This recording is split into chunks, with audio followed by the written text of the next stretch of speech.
রাজনীতিতে সমানভাবে অংশগ্রহণ, সর্বস্তরের মানুষের অর্থনীতিতে সমানভাবে অংশগ্রহণ করে, পুরুষ মহিলা শিশু জাতি ধর্ম নির্বিশেষে সকলের জন্য একটি রাষ্ট্রের সমান অধিকার। আমরা যে সংস্কারের কথা বলি, আজকে সংস্কারের মূল নায়ক হচ্ছে দেশের নায়ক শহীদ প্রেসিডেন্ট জিয়াউর রহমান সাহেব। এবং যেই সংস্কারের ভিত্তিতে বাংলাদেশ এত লুটপাটের পরেও, এত নিপীড়ন নির্যাতনের পরেও, এত গুম খুন হত্যার পরেও বাংলাদেশ আজকে টিকে আছে, সামনের দিকে এগিয়ে যাচ্ছে। সুতরাং ফাউন্ডেশন যে দেশের শক্তিশালী থাকবে সেই দেশকে কেউ রুখে দাঁড়াতে পারে না, সেদিন দিয়েছেন শহীদ প্রেসিডেন্ট জিয়াউর রহমান সাহেব। আমি বক্তৃতা দিচ্ছি না, আমি শুধু আরেকটা কথা বলে আমার বক্তব্য শেষ করব। রাজনীতিতে সততার উপরে কিছু নাই। সবচেয়ে বড় ফাউন্ডেশন দিয়েছেন শহীদ প্রেসিডেন্ট জিয়াউর রহমান সাহেব, সততার ফাউন্ডেশন বাংলাদেশে, দলের মধ্যে, রাষ্ট্রের মধ্যে, রাজনীতির মধ্যে। আমরা যেন এটা ভুলে না যাই।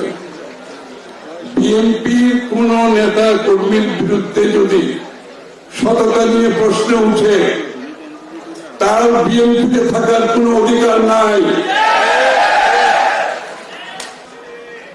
এটাকে হৃদয়ে ধারণ করতে হবে।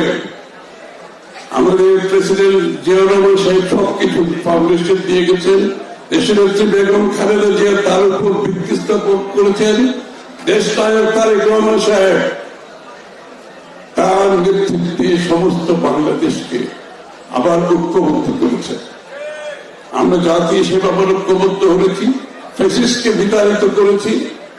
এবং রাজনীতিতে তারেক রহমান সাহেব যে নতুন টোন সেট করেছেন, সেটা আমাদেরকে বুঝতে হবে, ধারণ করতে হবে। সেটাকে মাথায় রেখে আগামী দিনে চলতে হবে। সততার কোন বিকল্প নাই। বিএনপিতে সবকিছু আছে, যদি আমরা সৎ থাকতে পারি, সৎভাবে আগামী দিনে আমাদের পথ চলতে পারি, বিএনপিকে রুখে দেওয়ার শক্তি বাংলাদেশের কেউ নাই। আরেকটা কথা বলে শেষ করছি।